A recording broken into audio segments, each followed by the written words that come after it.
Dearra recently shared some photos from an event she attended, and the caption alone was enough to get people talking. Y'all notice anything new? Naturally, fans zeroed in on the most obvious change, that massive rock sitting on her finger. The comment section lit up almost instantly, with people writing things like, "Yes, ma'am," joking that the ring clearly had a ring to it, and dropping congratulations left and right over what looked like an engagement. But Dearra wasn't done stirring the pot.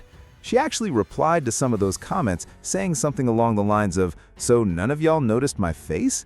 I switched my nose ring out for a stud, and mind you, I've only ever worn hoops." So yes, something definitely changed. Whether that was just the nose ring or something bigger is still up for debate. And this ties into something I covered a while back, reports that Dearra appeared to be building a home out in Dallas. If you've been following her for a while, you'll remember she said before that once she started a family, Dallas was exactly where she planned to relocate. So putting these pieces together, it honestly wouldn't shock me if she's already married. She wasn't just wearing an engagement ring, she had a band on too. And typically, the band comes after the wedding, not before.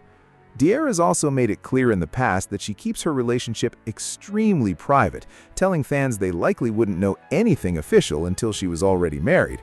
So it's not far-fetched at all to imagine she went ahead and had a secret wedding and is now just slowly letting it show. I don't have couple pictures. It's just like I just choose not to post them. Like, I don't know. Like I said, I probably would do that when I'm married. So if you see a post of me and someone hugged up, like an actual post, not nothing blurred out, baby, then 9 times out of 10 I am married.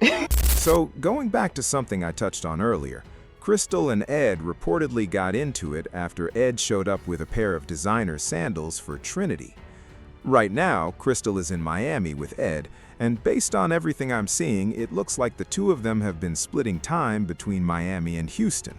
At the moment, though, Miami seems to be home base, and that's exactly where Crystal was recently spotted out on the street, which led a lot of people to assume Ed may have put her out after their argument. Ed didn't stay quiet about it either.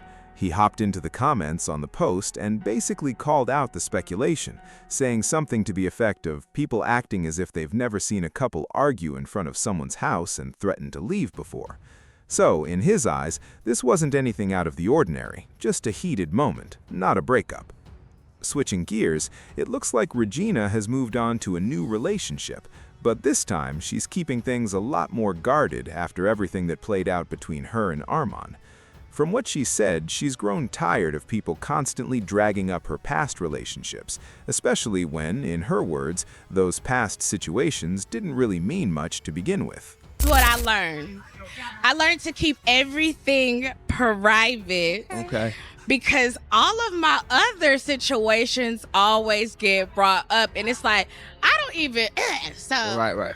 I can't do that until I get married. Okay. I ain't mad at it. So y'all gonna see the next man probably like when I'm walking down the aisle. And that's Now, speculation is building that Regina might be linked to Jeezy's son. This comes after she brought him on as a guest for her YouTube show, Airtime, where the two of them revealed they actually dated each other back in the day. Naturally, the comments section had a field day with it. People were dropping guesses like, definitely Jeezy's son, maybe Jeezy's son, and even a few question marks thrown in for good measure. Either way, fans definitely picked up on the chemistry between them during the episode. Let us know your thoughts on that one in the comments. Moving on, let's talk about Queen Naija. I previously reported that she was out in LA for the BET Awards, and from what it looked like, Clarence's sister Lee was right there with her. Now, if you've been keeping up, you'll remember Queen used to work with Lee before bringing on a different management team, and then later announced she had parted ways with that team altogether. So at this point, it's unclear whether she's officially back working with Lee or if Lee was simply there in a personal capacity. On top of that, Queen opened up about her relationship with LA, admitting that the city gives her an odd, unsettled feeling whenever she's out there, and that she much prefers other cities like New York. Of course, that comment didn't go unnoticed. Someone in her audience ended up calling her out on it. Not true. I tell Clarence this all the time. When I was a teenager, before I even knew him, like my dream was to go to New York, live in a penthouse, and be a model. Obviously, I'm not a model, but even when I was a kid, like all the movies I grew up on, I used to watch like grown movies and stuff, but like for example, I still rewatch the movie Juice so much. I know that's like a bad movie to watch, but that and a bunch of other movies like that were made like in New York, it always looked super exciting to me, because where I grew up was pretty like boring, honestly, and I always just had an attraction to New York. It felt like lively. I just like the culture of it. But even when I was like a little kid, I'd be on YouTube typing up. I'd be in the search bar, be like New York culture, New York accents, New York people.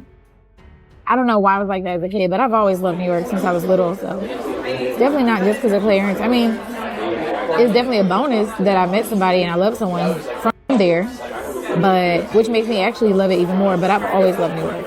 So the other day, during a live stream with India Love, Aaliyah's mom ended up making a pretty telling comment, basically saying she's not really feeling Dub, mainly because he doesn't respond to any of her texts. Oh, He ain't lying. Mom, do you like her, man? You like her, man? Because guess what? I said happy birthday. I said happy Father's Day.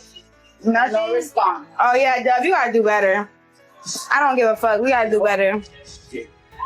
My bad. Ooh, this shit got hot. My whole water got hot. That's too shot. So it looks like Dub may be trying to turn things around. He recently invited Aaliyah's mom onto a stream, introduced her to DDG, and even brought her along to the Capaholics house. My little brother took care of him. Without him, I would be nothing. Yeah. I taught him how to be Family's number one. I taught him how to be a dad. I taught him how to do a lot of stuff. Yeah, I think taught everything I know. It's good. So it's supposed to do. Am I doing this right, Dub? Yeah, you gotta if you pull it up more, it'll get more, yeah, it'll get it all the way around. That's all you eating is rice? You need to put some protein in your body, little nigga. Chicken already. Huh? That ain't enough. Yes, and eat right. You eating like you sloppy. Eat nice. Eat. All right, y'all, let's go.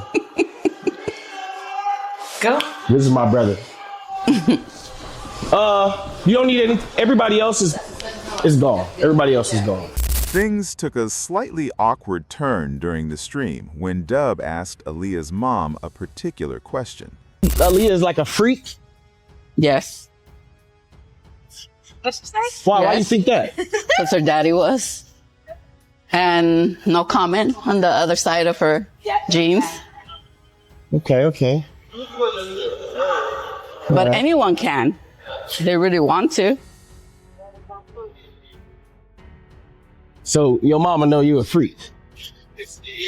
So that mean that she said that y'all open with each other. So that mean you done told her all type of freaky shit. From 2000, what year was you born? 1994? You just tell your mama your freaky stories. Some, not all. Wait, what makes you a freak? Because I don't think I'm freaky at all. I think I'm a normal human. You're not